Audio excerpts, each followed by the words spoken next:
going to read Iggy, Peck, Architect by Andrea Beatty, illustrated by David Roberts.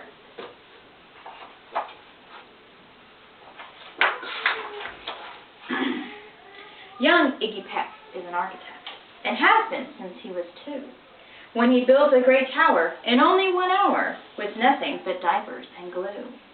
"Good gracious, Ignatius," his mother exclaimed, "that's the coolest thing I've ever seen." But her smile faded fast, the light wind blew past, and she realized those diapers weren't clean. "Ignatius, my son, what on earth have you done? That's disgusting and nasty and stinks." But Iggy was gone. He was out on the lawn using dirt clods to build a great sphinx.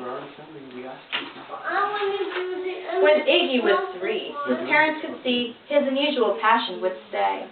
He built churches and chapels from peaches and apples, and temples from modeling clay. At dinner one night, to his father's delight, Iggy got a bright gleam in his eye, and out on the porch built a St. Louis arch from pancakes and coconut pie. Dear Ig had it made until 2nd grade, when his teacher was Miss Lilla Greer. On the very first day, she had this to say: "We do not talk of building in here.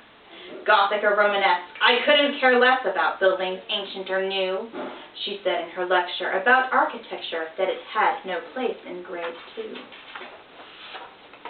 That might seem severe, but she was sincere, for when she was no more than 7, she'd had a great fright at a dizzying height, in a building so tall it scraped heaven.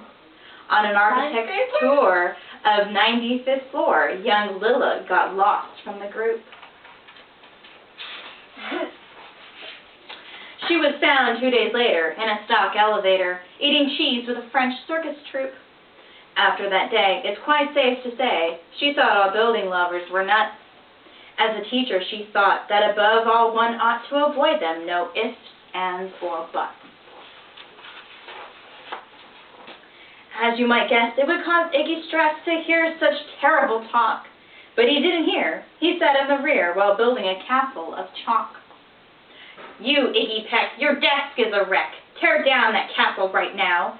You will not build in here. Is that perfectly clear? Do you need to see Principal Howe?" "No, he does. Right?" "No, ma'am," Iggy said. He lowered his head, and his heart sank down to the floor.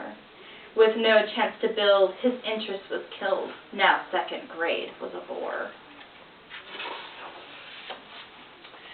After 12 long days that passed in a haze of reading, writing, and arithmetic, Miss Greer took the class to Blue River Pass for a hike and an old-fashioned picnic. They crossed an old trestle to a small island nestled in the heart of a burbling stream. But they no sooner passed than the footbridge collapsed and Miss Lilla started to scream. "We're trapped here, oh my! Alas, kids, goodbye!" Her eyebrows rolled back in her head.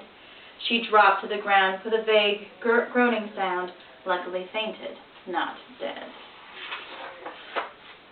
The class was amazed. They stood there quite dazed, uncertain of what they should do. But one bright young man was off hatching a plan which started with Miss Lilla's shoe. Soon each lad and lass there at Blue River Pass was working together as one. And when she came to, Miss Lilla Greer knew that something quite brave had been done. Boots, tree roots and strings, fruit roll-ups and things, some of which one should not mention, were stretched ridge to ridge in a glorious bridge dangling from shoestring suspension. It all became clear to Miss Lilla Greer as she crossed that bridge over the stream. There are worse things to do when you're in grade 2 than to spend your time building. Why did she not have a shoe on? Because they used her shoe to build the bridge. That's silly that they didn't make the real kind. But I just think that maybe they didn't make the real kind because they don't know how. Maybe. Now every week at Blue River Creek Elementary in 2nd grade, all the school kids can hear, along with Miss Greer, how the world's greatest buildings were made. The weekly guest speaker, in t-shirted sneakers, talks of buildings from Rome to Quebec. Of course, he's the guy who builds towers from pie, that brilliant young man, Iggy Peck. The end.